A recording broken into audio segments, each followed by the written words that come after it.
Good morning, everybody, and welcome to the PI Guys Saturday morning live stream. How are you doing this morning? How's the weather where you're at? Right now, it is beautiful here looking out my windows, not really my windows, but my cameras out there. It is sunny. I'm looking forward to getting out there and going for a walk later and enjoying time with my grandkids and everything today. So how's everything going for you? I hope it's all going well. I am answering as many live PI questions as I can, so go ahead and hop down in the chat and let me know what your question is. If you're watching this watching this after the live, then go to the comments of any of my videos, this video or any of my videos, and I will try to get that added into a future video. I don't have a lot of questions today, so it may be a shorter one, but if you ask a lot of questions in the chat, I'm going to try to answer them all, so go ahead and hop down there and let me know what your question is. I am going to start off today. I wanted to first start off and say a big thank you to a good friend of mine here on the YouTube platform, Mr. Larry K over at shadowanyone.com. Larry has his channel right here. It is the Shadow Anyone. He's been putting out private investigator training videos now for 10 or 11 years, way longer than me. I've been doing this for going on 4 years. But he's been such a huge inspiration. And he had a video that came out earlier this week. I was saddened to see it, but I'm excited for him for whatever is going to be happening in his life. He had his goodbye video right here, just saying that, hey, he's not going to be running the channel as he has been running it. And he did say he's going to be taking down some videos. So I want to send a shout out to him. Head over to his YouTube channel. Watch some of his great training. There's a lot of really good information on there. He is still going to be doing some videos, my understanding, but not on the regular basis. He's put them up every Tuesday religiously for 10 or 11 years. I mean, it's just been phenomenal. And he's been a great inspiration for me. When I first started this channel, that was one of the channels I went to every week to look at, to get that inspiration, to put the training out there and everything like that. And I'll tell you guys what, running a YouTube channel is very difficult. And if you think we're making a whole lot of money when you're running such a niche or niche market like private investigators, no, it's not big. It's not like we're not Mr. Beast out there, doing millions of views or anything like that. There's a little bit of money to be made, but not a lot. I don't do it for the money. I do it for the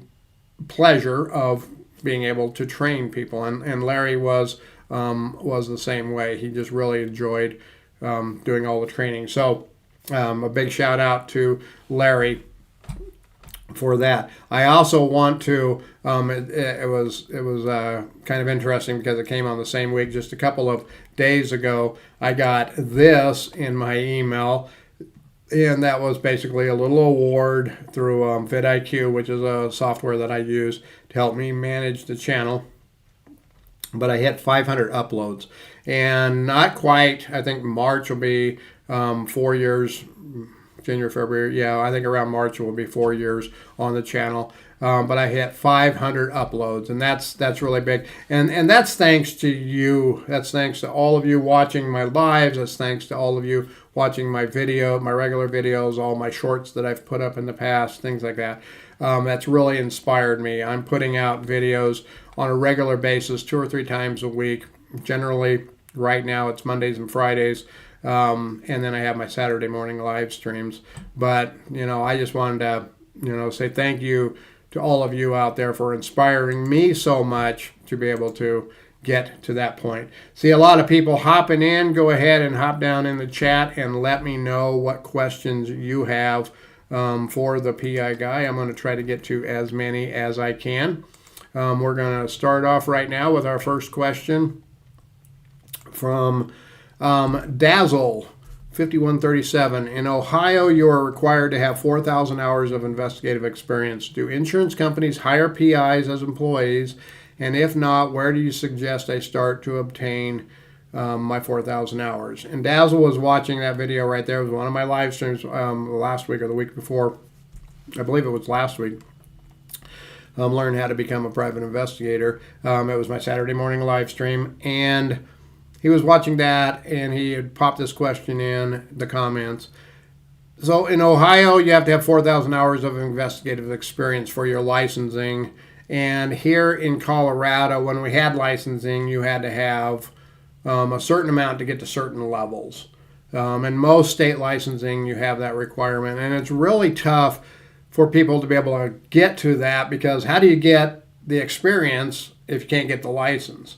And I'm not 100% sure on all of Ohio's requirements, how they lay it all out. But usually what you will have to do, Dazzle, is get hooked up with another company and work under their license for so long. That's going to be the easy way to get that experience. Now, if they have a lower level license that doesn't require experience, that might be something that you can get into. You may be able to do some intern work with PIs. You may be able to do some intern work with law offices, with attorneys and lawyers and things like that. You might be able to count process serving. You might want to check in on that. In Colorado, we had licensing in a lot of states that have licensing. Process serving and security guard count towards that experience. You have to see what that experience is that's required. A lot of times they'll count that. They'll count military experience and different things like that. I do see that I'm getting a little bit of a warning from YouTube about the bit rate upload. So if things are messing up, let me know, and I will try to fix that live. Otherwise, we will just continue going on here. But that will hopefully help you with that, Dazzle. As far as, do insurance companies hire PIs as employees? No, they generally wouldn't hire a private investigator as an employee, but they may be hiring their own investigators. All of them do actually hire their own investigators that do different things. And that might be a great way to be able to get some of that experience too. If you can get a job with an insurance company as an investigator, or one of their case managers or something like that for claims, things like that, because you'll start to get some of that experience. Again, you want to look at your state PI licensing and see if that would count or would not count. So hopefully that helps you out there, Dazzle. I see a lot of people hopping in. Go ahead and hop down into the chat and let me know how things are going here. It looks like it's all going okay. I have to double check because it was giving me that warning, but it looks like everything is going good. Hop down in the chat. Let me know how you're doing. Let me know what questions you have. I'm going to try to get to as many as I can. Our next question is from Hua5561. He was watching this video right here, the watch this before you buy any other spy cam, the Lawmate iPhone 6 case covert spy camera, spy cam full review. He's saying, does it still work? And it absolutely does. In fact, I have mine right here. This is the camera. It's the case. I have an iPhone 6 sitting in mine. Shoots the video out right here. It's a wonderful, wonderful camera. Absolutely, it still works. This is my go-to camera. I have probably had this for 5, 6, 7 years. It's been a long time. This is my primary go-to camera when I need a covert camera, because it shoots that video right out there. I can just hold it anywhere. I can hold it down below, but I hold it like this and it's shooting video. I can be looking at it like this. It just looks like I'm sending texts or watching videos or playing games or something like that. So it's really big. I can set it on a table or anything. My secondary go-to is another one from Lawmate, and that's this one, and that's the key fob camera. It shoots the video right out the very end here. So again, I could just be holding this, obviously down by my waist or something, but I could just be holding this. And when I go out, I'll usually put some keys on the deal so it looks real there. But I can run it, I can feel the vibration and everything. And this is Wi-Fi, so I can shoot the video over to my regular cell phone. So I can see what I'm recording on this one as well, and I can set it on a table. So those are my two go-to cameras. If you are interested in them, what you can do is hop over to my official PI Guy webpage, freeprivateinvestigatortraining.com, right here. And if you go up here to the gear, PI Gear tab in the top right, and you come in here to covert surveillance cameras, I've got a lot of them, or my surveillance equipment listed there. But you go here, and this is the one that I have that I was just showing you. The Lawmate PV IP7W shoots in full 1080p. It is a case for the iPhone 6 or 7.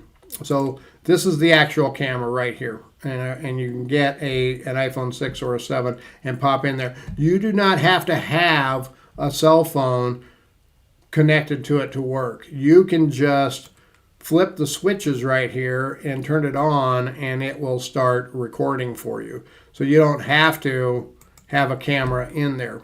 There's also the IP45, which is the same type of camera, but it's for the iPhone 4, 4S, 5, and 5S. And then right here is that Lawmate PV RC200 key fob one. They also have this key fob one down here. It's a little different style. It's pretty nice. And this is a really cool one. There's a lot of great equipment from Lawmate. This one actually is the lid that goes on a coffee cup, and it will fit on most coffee cups, so you can go just about anywhere, and you can check out, put that camera on there with just about any coffee cup out there. So hopefully that helps. But yeah, that camera still does work. It is my primary go-to camera. And Lawmate's got some really good pieces of equipment that are new coming out, some 4K cameras and things like that. As they start to release those and they become available, I'm going to be getting them up on the website at freeprivateinvestigatortraining.com. So make sure you check that out. Our next question, got a couple of questions here from some folks live. If you have questions, go ahead and pop them down below in the chat.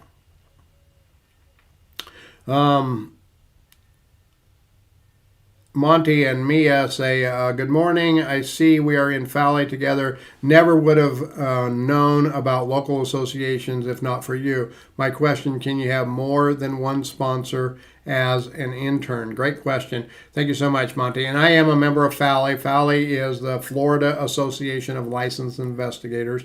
I'm also a member of CALI, the California Association of Licensed Investigators, TALI, the Texas Association of Licensed Investigators, PPIC, the Professional Private Investigators Association here in Colorado, NCISS, which is a national Association for Investigation Security Specialists, ASIS, another national one, an international one actually. So I'm a member of a lot, and there's some more too. Never would have known about local associations if not for me, and I do talk about that a lot, and I believe it's really, really important to get hooked up with your state PI association. And going back to our first question about licensing in Ohio and how you get that experience, that's another great way to do that, is go to your state PI association and look for different things. See if they have intern programs. See if they have people that are willing to help mentor private investigators. And just going there, you're going to find out a lot of information about how you get that, and you may end up being able to eventually, through networking, get hooked up with somebody that may hire you as a subcontractor or even as an employee to be able to get that 4,000 hours that you need in there. My question, can you have more than one sponsor as an intern? And I imagine you can. I mean, I suppose you can go out and intern with multiple companies. You might run into some problems with that. If you were interning with one of my competitors, I may not want to bring you in to my company to intern with me just because I wouldn't want to take the chance that information may be going out. Obviously, we'd probably have some kind of a contract, and it would have confidentiality mentioned in there. But I suppose you could definitely have multiple internships. You may be able to intern at a law office and intern for a private investigator. So I think that's going to be more determined on who you're interning with.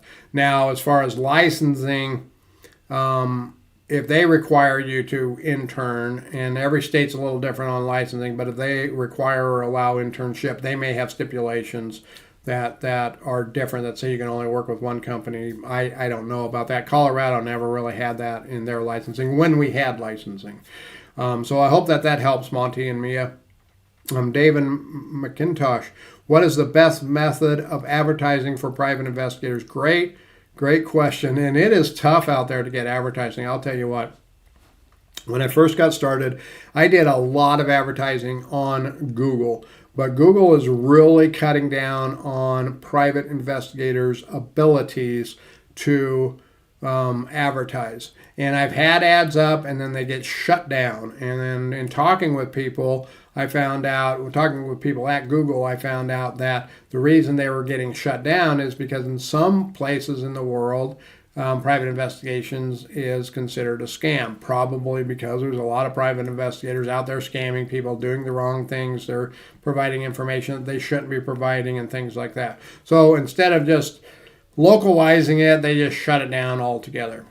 I have started to see some PI firms getting advertising up. Usually what you're going to see is those directory companies like Bark and things like that, I don't necessarily recommend going out and getting on there to get PI work. It might work getting started to get that, but usually you're going to be getting clients that are looking for that very low dollar. But if you need to get the experience, that might be a great way to do it. Something like Bark or one of those other directory listings. But usually you're not going to see. So you'd want to check to see if you even can. You might be wasting a lot of time and effort and money trying to advertise on Google. The best advertising that you can have, a couple of things. First is going to be your website. And I have some videos on how to set up your website as a private investigator to be able to get the best SEO, search engine optimization, out of it. You're going to have certain keywords. You're going to have a lot of different things. But you want to have a good website so customers will be able to call you. And now it's also going to depend on what you're going after. If you're going after insurance business or something like that, your website's good for reference when they need to see what you do, but they're not going to probably find you because insurance companies aren't going to be up there Googling for private investigators that do insurance surveillance in New York City and then contacting you to see if you want to be on your vendor list, because they're going to have a huge vendor list and a wait list on their vendor list and things like that. So your website is really big. Your PI association, your state PI association is going to be huge too. That is great, getting out there and networking, letting people know who you are, what you do, and get involved with your state association at some level too.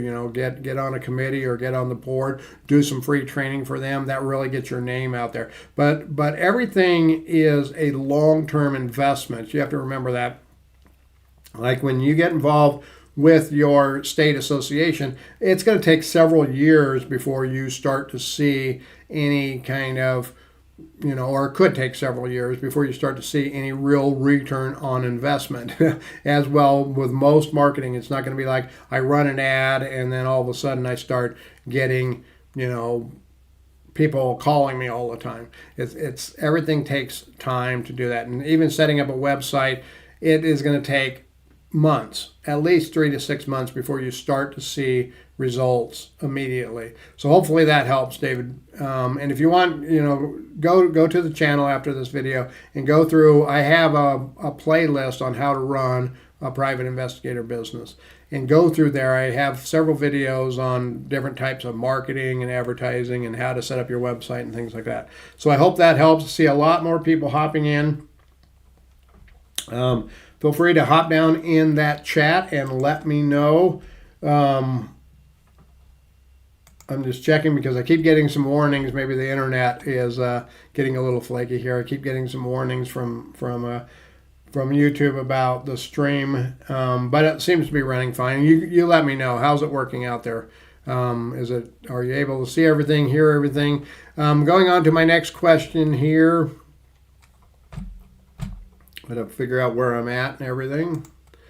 My next question is from Rapunzel Damnation. What is the run function in the upper right corner above the meter, and how does that work? And Rapunzel was watching this. Master the Art of Bug Detection with the KT9000 training video. And what Rapunzel's talking about is this device right here, and they're talking about this run right up here in the top right. And the bottom line is, if I turn this on, now you see that that's on, and if I turn it up, you'll see that that lights up. And that's right below that run.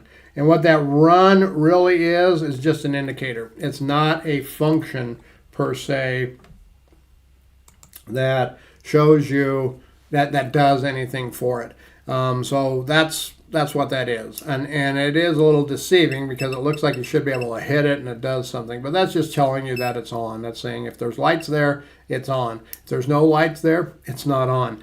So I hope that helps. And if you're interested in that, you can check out that video. And you can also, again, hop over to my website, freeprivateinvestigatortraining.com. Go there to that PI gear up in the top. And if you come over here to the TSCM bug detector section, you go in here. Here is that KT9000 that he was talking about. And this is an excellent, what I call personal space bug detector. It's not a professional piece of TSCM, technical surveillance countermeasures equipment. This is what I call a personal space, but it's really great. And you can see that run button right there, right above that meter. This is a really good one that you can get. It goes all the way up to 12 gigahertz. It has a long life battery. There's a lot of things on it. There's also this other device right here from Lawmate, which is one that I really like too. And I have a video on this if you're interested too. It's the RD30RF bug detector.